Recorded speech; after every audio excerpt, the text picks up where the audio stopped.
Добро вечер. Код прави реконструкција за смртта на Коста Крпач, човекот чие име го дознавме од списокот на аболицирани на председателот Ѓорѓе Иванов, иако претходно Крпач не бил ниту осомничен, ниту обвинет. Како е можно ликовниот уметник да стане директор на фирма, на која што легнаа пари од набавката на израелска опрема за прислушкување, вредна 14 милиони евра. Исто така истражувавме и кој се можел да му се заканува на Крпач и чија рака пукала во неговите гради.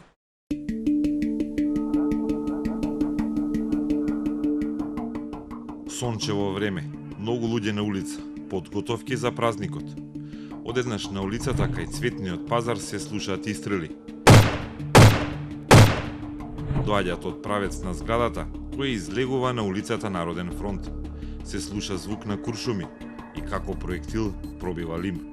Низ паркингот поминува и пензиониран полицаец. Им вика на луѓето да се засолнат, да се сокријат, дури ако треба и да легнат зад паркираните автомобили. Веднаш се јавува на полиција. Полицијата стига за кратко време, се упатува кон паркираното комбе, каде се видливи погодоците со куршуми. Минувачите и пензионираниот полицаец покажуваат кон зградата, од која сметаат дека е пукано. Полицајците се качуваат на вториот кат во зградата. Десната врата на катот од каде претпоставуваат дека е пукано е заклучена. Преку повратни информации утврдено е дека на таа адреса живее Коста Крпач, 40 годишен скопјанец, оженет, без деца. Има завршена ликовна академија во Софија, директор на фирмата Финзи според Централниот регистар, но најпознат на јавноста како еден од 56 помилувани на списокот за аболиција на Иванов. Вратата е заклучена. Повратната информација дека од станот на помилуваниот Крпач е пукано, набргу наоѓа пат до медиумите. Полицијата стои пред вратата, не може да влезе. Повикана е сопругата на Крпач. Жената со која тој повеќе години е во брак, е вработена во управата за безбедност и контраразузнавање на МВР. Во тајната полиција е вработена минатата година. Сопругата доаѓа, покрај неја и блиски роднини на Коста. Полицијата дотогаш не влегува во станот и покрај трите истрели слушнати, пукањето не продолжува. Тогаш полицајците ја кршат вратата и влегуваат внатре. Во спалната соба на креветот, легнат со наочари на лицето и со рана на градите, најдено е безживотното тело на Коста Крпач. Полицијата не ги пушта роднините да влезат во станот. Итната помош која претходно веќе е повикана, во станот ја констатира смртта на Крпач. Од десната страна на телото е најден револвер, веднаш до раката на Крпач.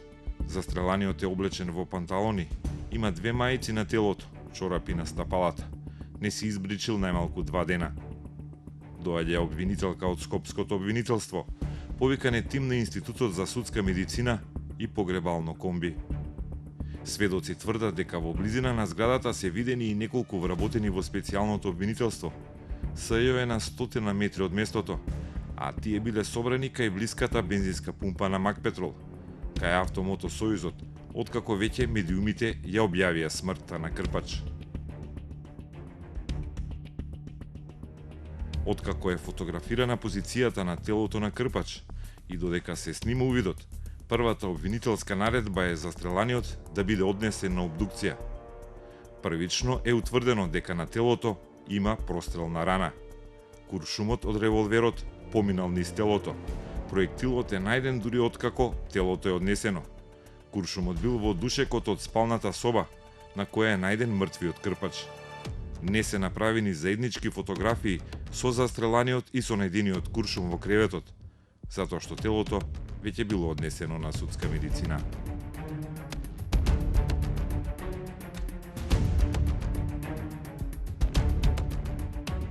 Увидот завршува 7 часа по првичната пријава за пукање во центарот на Скопје. Комбето е прегледано и облепено со полициски маркери. На роднините им е дозволено да се качат во станот.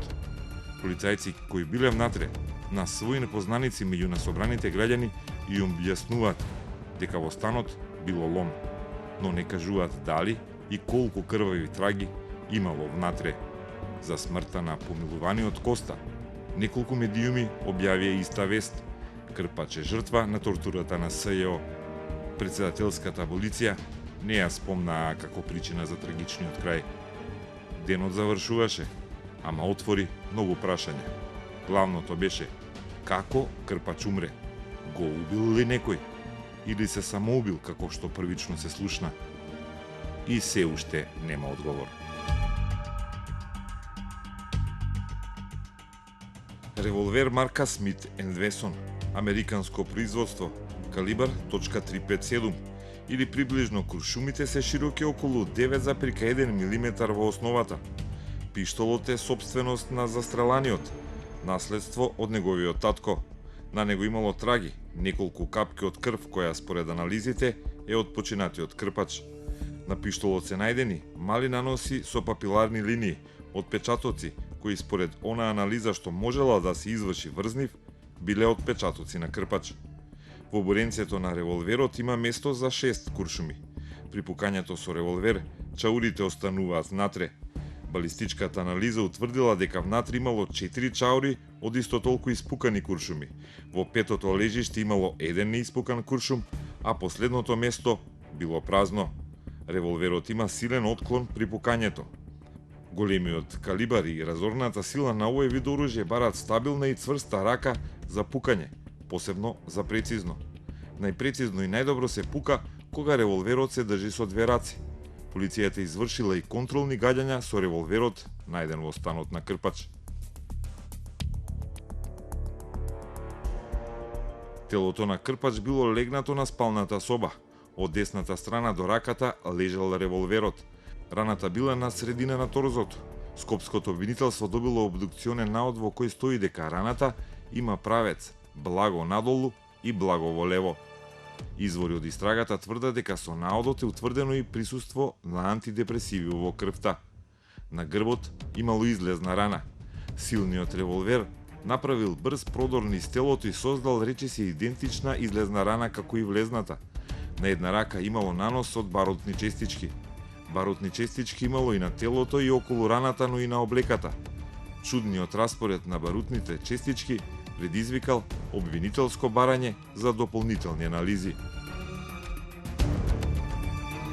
По мистеријата убиство или самоубиство, втора најголема дилема е зошто е пукано во комбето на фирмата Огнематика, која продава пиротехника за свадби и други веселби. Во него има 3 места каде влегле куршуми и 3 излезни позиции. Стрелано е прецизно, а повторно силниот револвер го направил своето. Меѓу терасата на Крпач и комбето има околу 50 на метри. Влезните и излезните траги се слични по големина, а линијата меѓу двете позиции, оние во кои влегувал проектилот и оние низ кои излегувал истиот тој куршум, речиси е права линија. Полицијата не соопшти дали ги нашла сите 3 проектили. Кога новинарските екипи беа на местото на настанот, Скопјанец дојде да го земе својот автомобил, паркиран веднаш зад изрешетаното комби. Првин го погледна, а откако возачот виде дека со неговата кола се е во ред, си замина. Но на тоа паркинг место остана еден проектил кој го пробушил комбето. Полицијата потоа го подигна, но не соопшти дали ги нашла и другите 2 куршуми. Информациите за тоа дали станува збор за куршуми, исти како оној пронајдениот во спалната на Крпач, нема. Комбето инаку било празно, а газдата очигледно постојано го паркирал таму. И на сликите на интернет, на Google Maps од октомври 2014, комбето е паркирано само неколку метри подалеку од местото на кое е сега со полициските маркери. Полицијата не најде проштално писмо во станот на Крпач, како што вообичаено се случува при самоубиства. Но во првите часови на увидот не беше најден ниту телефонот на Крпач. Телефонот на застреланиот е најден вечерта, многу подоцна откако телото беше изнесено и откако куршумот беше најден во спалната. Даден е на анализа, а полицијата проверува и со кого Крпач комуницирал последниот ден од животот, помеѓу 8 часот наутро, кога сопругата му заминала на работа, се до згаснувањето на неговиот живот. Телото е најдено во спалната соба на Крпач. Неговиот стан, како и сите други станови на двата ката, гледаат на 2 улици.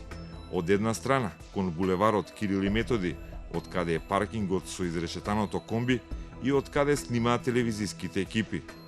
Но зградата на Крпач се води под друга адреса, Митрополит Теодосик Гологанов, број 59. Тоа е другата улица кон која има прозорци станот на Крпач. Всушност, од таа страна е и прозорецот на спалната соба во која е најдено телото. Кога Кот ги снимаше овие кадри, прозорецот беше затворен и покриен со завеса, а внатре светеше сијалица, иако никој немаше дома. Влезот на Крпач има две влезни врати, и кон булеварот, и кон улицата. Терасата од која е пукано во комбето гледа на една страна, а телото е најдено во спалната соба која е оддалечена 10 метри од местото од која е пукано кон паркингот 3 пати. Доколку се самоубил Крпач, морал да ги помине тие метри внатре во станот. Веднаш по трагедијата, неколку чистачки биле повикани, а исто така извори од полицијата, која го наблюдувала просторот, тврдат за Кот дека во влезот градежни работници внесувале гипс картони за внатрешно реновирање во станот. По завршениот увид, обвинителството не дало забрана, ниту го ограничило движењето во просторот каде е местото на злосторот. И сега нема информации дали има внатрешни промени во станот на Крпач. Аудито на Крпач се уште е паркирано каде жртвата го оставила пред да замине од овој свет. По трагедијата автомобилот воопшто не е мрднат од паркингот. Во истиот влез, 3 дена по смртта на Крпач беше обиен стан кат подолу од станот на жртвата. Бил обиен со шипка, насилно и многу неприродно за модерните кратци. Полицијата која била повикана вечерта на Велика сабота утврдила дека внатре било претурено по работите, а ретките технички предмети и компјутери не биле чепнати. Кражбата не е расветлена, а рамиите се на слобода и засега не се поврзани со Крпач. Како што веќе рековме, во зградата има 2 влеза, но кога екипата на Кот успеа да се качи во зградата, до вториот кат, до станот на Крпач, можевме да забележиме уште нешто. Премин кон некаде, дупка останата по издигањето на зградата, која претходно била адвокатница, но во меѓувреме е надградена и над станот на Крпач има катови со деловен простор.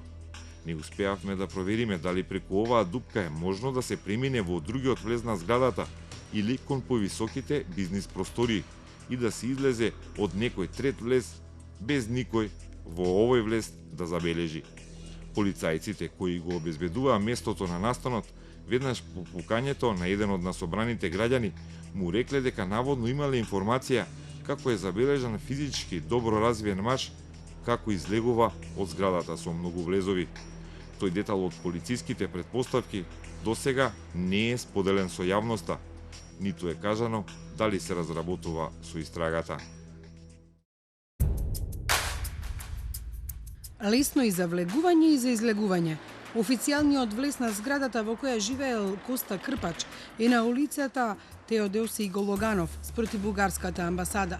Ова е задниот влез на Иво Лола Рибор и од тука, од својот прозор, Крпач од денови можел да го гледа комбето на Огноматик, паркирано токму наспроти неговата тераса. На таванот прафи цевки, но и тоа е податливо место и за криење и за бегање, доколку некој бил во станот на Крпач. Крпите, четките и кофата покажуваат дека овде е чистено, а новата врата се гледа дека е ставена пред неколку дена, затоа што се познава тазе фарбата од околу.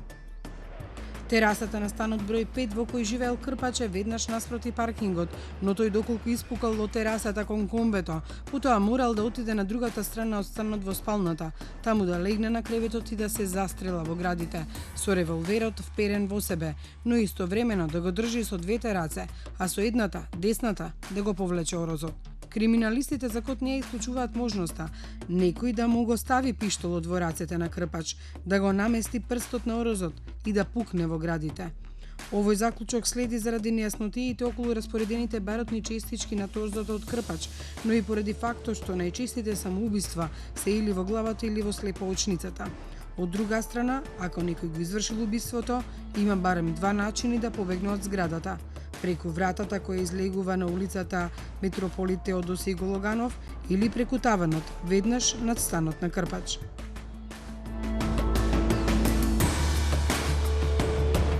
До креветот на Крпач се најдени лекови антидепресиви. Тоа покажува дека нешто го мачело. Депресијата не му била редовна болест, туку според извори на КОД ја имал во последните месеци. Исто така, во семејството на Крпач не се познати болести или состојби кои предизвикуваат самоубиство, а ниту еден од неговите подалечни или поблиски роднини не посегнал по својот живот. Но што го мачело Крпач?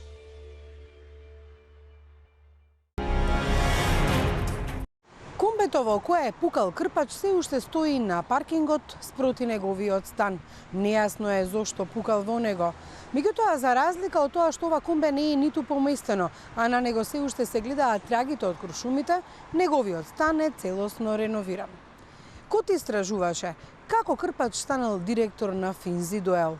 Патот не доведе и до Соединетите Американски држави, Њујорк, каде што е седиштето на фирмата странски инвеститор на Финзи Доел. Пред Крпач да стане директор на Финзи Доел, тоа е Владислав Стајковиќ, кој го слушнавме и во една од бомбите.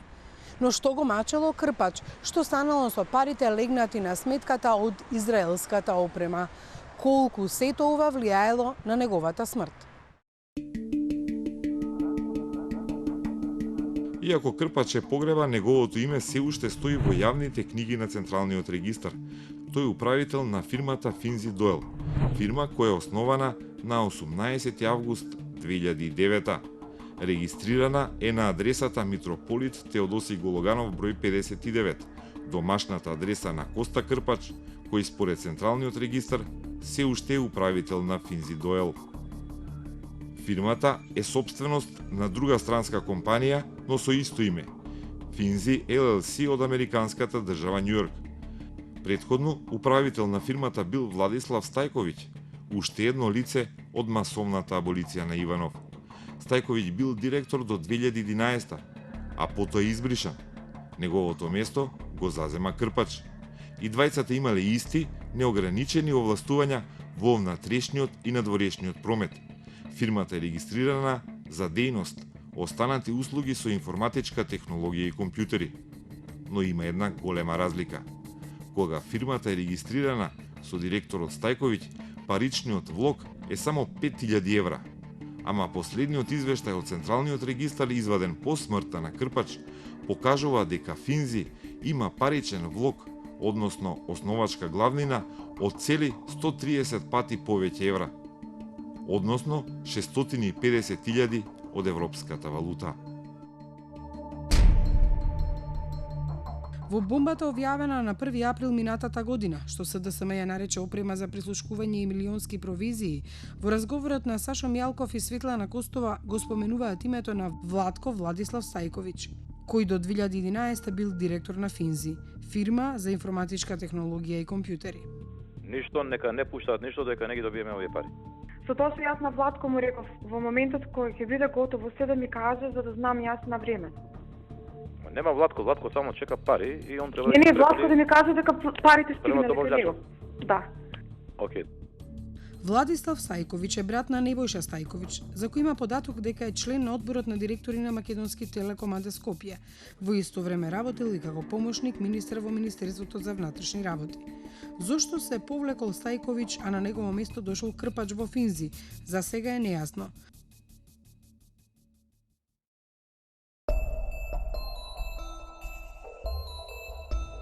Финзи, според истражувањата на проектот Медиапедија, е фирма собственик на агенцијата Нетпрес, но и фирма поврзана со други компании кои имаат интерес во медиуми, во секторот за обезбедување преку фирмата СГС, како и во фирма чија основна дејност е набавка на воена опрема, а собственикот со исто име доаѓа од АД Атлантикот. На веб-сајтовите за американските компании се гледа дека њујоршката Финзи е формирана во ноември 2007, била активна до март 2012. Потоа следи една година пауза, а Финзи повторно се рестартира во март 2013. И за време на таа пауза, кога не постои како фирма, американската се уште е собственик на македонската Финзи според Македонскиот централен регистар.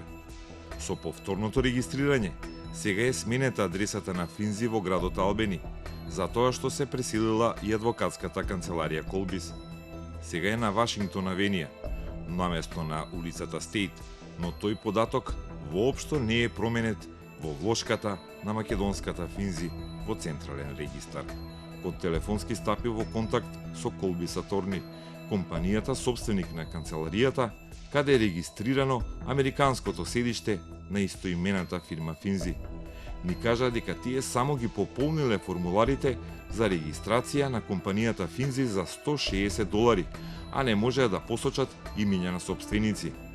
Кога им кажавме дека истражуваме поради смртта на директорот на македонската Финзи, беа изненадени, па ни рекоа да бараме повеќе информации во градот Вилмингтон, држава Делавер.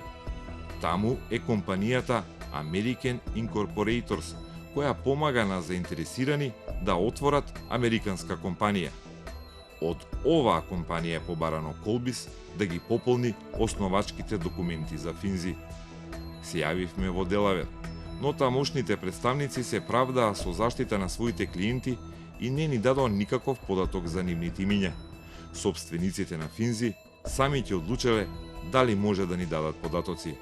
They might reply to you, they might not, but we need that information, but that's not always filed with the state. It depends on the state. Some states require it, some states don't. We get it from our clients. I can't confirm anything about our clients. It's confidential. Американските закони ги заштитија привремено собствениците на Финзи, компанијата која го чинеше живот нејзиниот последен управител Коста Крпач.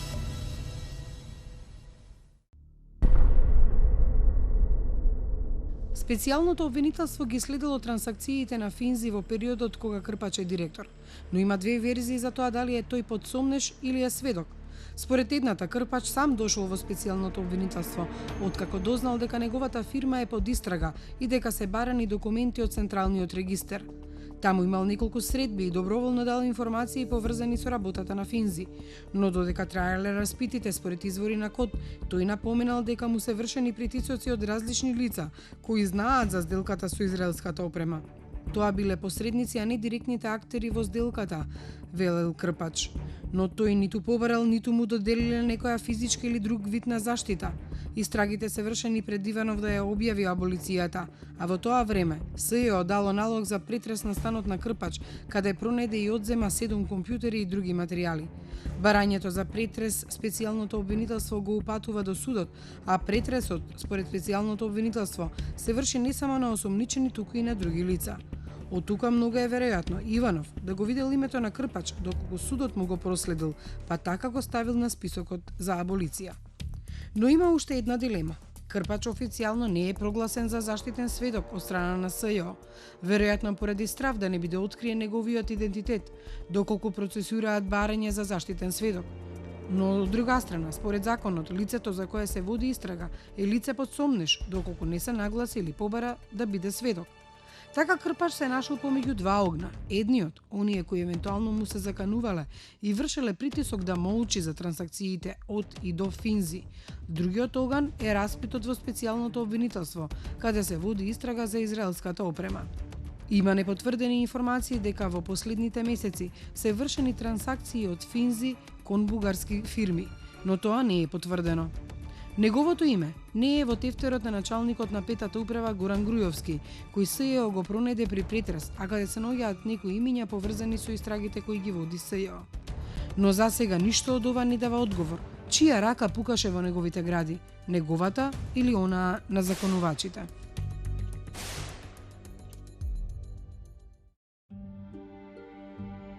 Повлечен, пожртвувано момче, прекрасно воспитано дете од скопско семејство.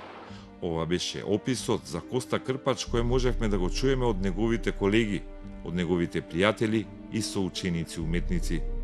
Сите се чудат како нивниот Коста се нашол во игра која најверојатно не ја разбрал. И сите до еден ја очекуваат вистината. Кога бев на погребот сите плачевме, во воздухот се чувствуваше болката кој го изиграл животот на Коста, ни кажа две негови пријателки од училишните клупи. Сите зборувале дека не веруваат во верзијата за самоубиство. Коста има брат-близнак. Тие што го знаат велат дека братот за неколку дена остарел и му побелела косата. Двете последни недели Коста бил поповлечен. го паметат од средношколските денови, кога имал проблеми со пелтечењето, но со труд успеал да го надмине. По Скопското средно уметничко продолжил на Академија во Софија. По завршувањето, 1999 бргу нашол работа во меѓународна организација која била на мисија во Косово. Го среќавале од време на време низ Скопје, на генерацијските средби, но ретко зборувале за работа. Се сеќаваат на неговото другарство од училишните клупи, ама фрапирани се од нечија неправда која според нив лебди во воздухот, а е поврзана со неговиот крај. Крај кој Коста го најде во својот дом со револвер до себе, на само 10 метри од друг револвер, оној уметничкиот со кој Васил Чакаларов се размавтал на кружниот тек недалеку од прозорците на Крпач. Револверот ќе мора да испука вистината и правдата.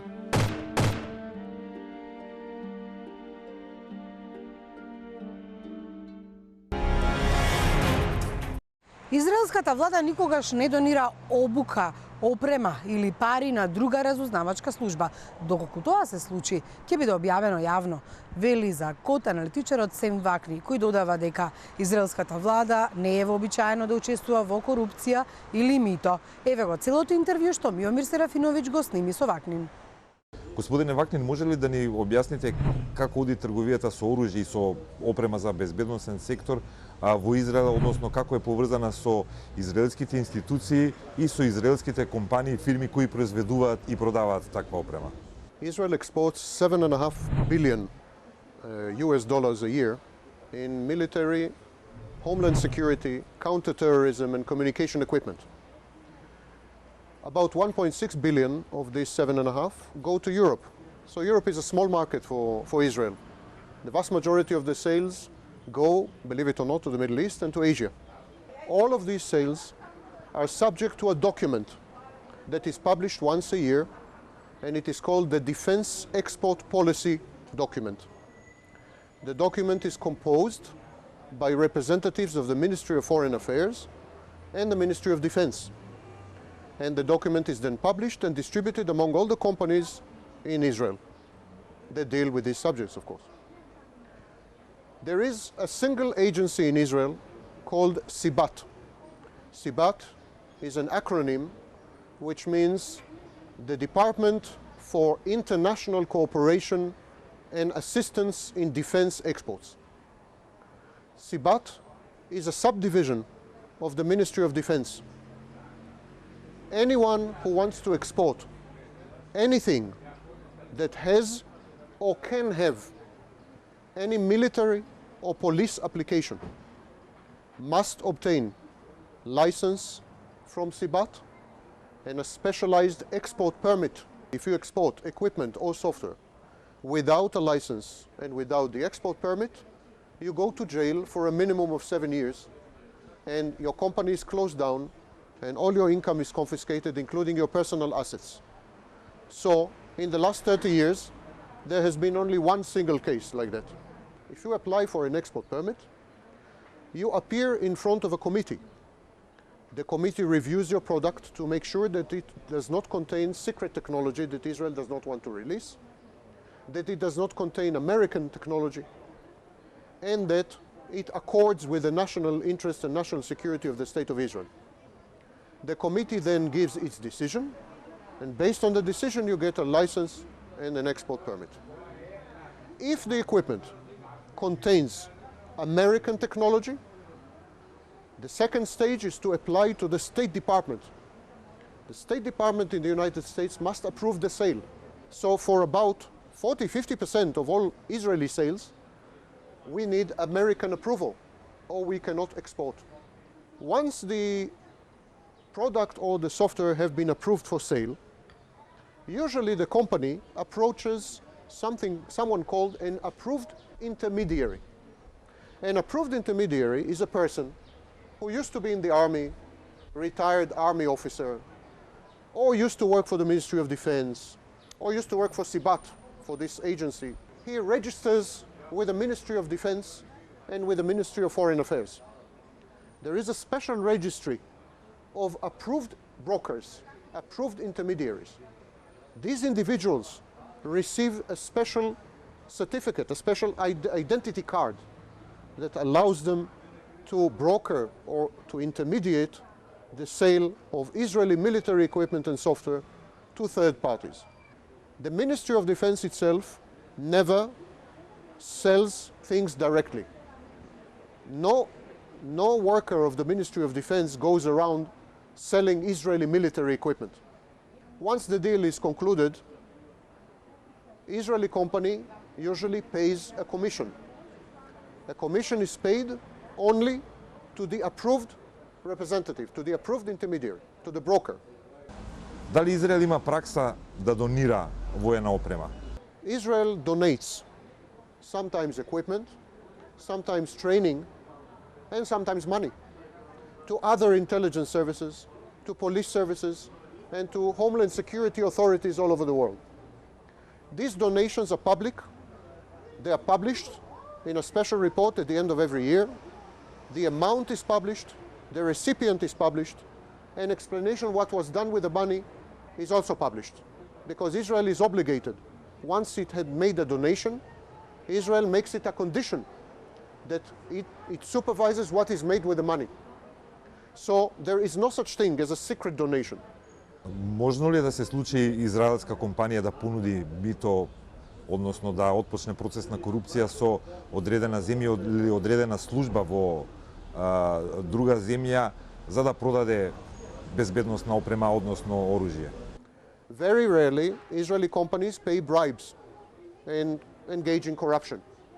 They bribe local officials in order to further the chances of a deal, in order to close a sale and to succeed in selling some products and services and software and so on.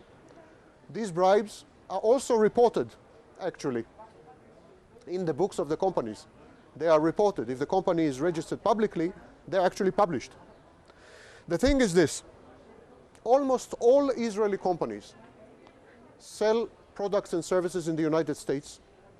Almost all of them have subsidiaries in the United States, and many of them have holding companies in the United States, so they are technically American companies. In the United States, there is a law called Foreign Corrupt Practices Act, which forbids companies from paying bribes and corruption to foreign officials. If a company is caught paying bribes, like Deutsche Telekom now, if a company is caught paying bribes to foreign officials, the company will be banned from conducting business in the United States. All its bank accounts will be frozen and confiscated, and all the managers who paid the bribe will go to jail, usually for 7 years, sometimes more. So companies with presence in the United States never, ever pay bribes or engage in corruption. More specifically to the situation in Macedonia, there is only one Israeli company that sells surveillance equipment, eavesdropping equipment. This company is called Ability. It was established in 1993 by officers from a unit called Unit 80. It's a unit for contra communication, counter-terrorism via electronic communication, electronic warfare, and so on. Electronics. It's the electronics unit of the Israeli army, and it works also with the Mossad. 3 people from Unit 80 left Unit 80 and established Ability. Ability in 1993, from 1993, is the only company selling surveillance equipment. But Ability has a subsidiary in the United States, and Ability has a holding company in the United States. It's effectively an American company. Ability will never, ever pay a bribe. Иако многумина вела дека не ги слушале бомбите, јас претпоставам дека вие секако сте ги слушнале, бидејќи станува збор за Израел, односно во нив се спомнува и израелски државјанин. Која е вашата претпоставка, што се случувало, што се крие за тие бомби, која е содржината на разговорот? In the taped recordings, whatever the payment was, it was for sure not a bribe. Because if the sale was sale of surveillance equipment, the seller was Ability, because there's no other company in Israel, and Ability would not pay a bribe. If it was a donation, it could have come from the Ministry of Defense of the State of Israel, but then it should have been reported, should have been made public. At this stage it was not, maybe it will be. if it was not a donation and if it was not a bribe, it could have been some private transaction between the approved intermediary and someone in Macedonia. Ви благодарам за интервјуто. Thank you.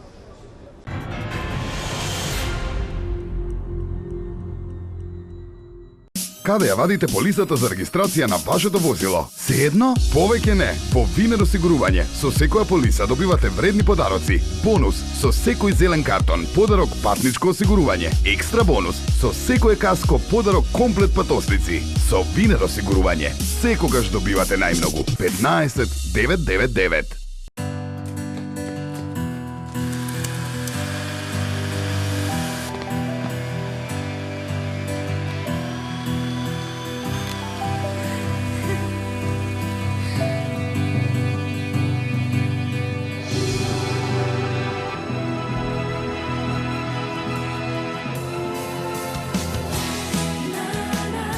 Цивитано за обичните суперхерои. Од сега во ново пакување. Витаминка. Евана Македонија ви доделува вредни награди за енергетски ефикасен дом.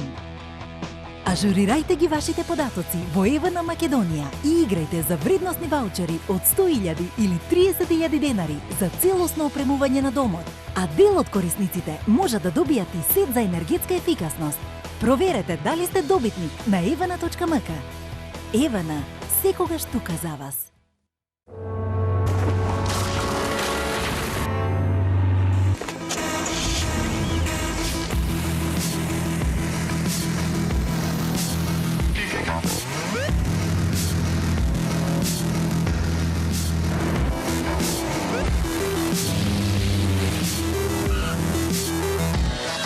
Новото Ford Mondeo со динамични предни LED светла.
Не ризикувајте. Безбеден пренос на дневен промет и вредносни предмети. Перпетуум мобиле обезбедување. И дење и ноќе.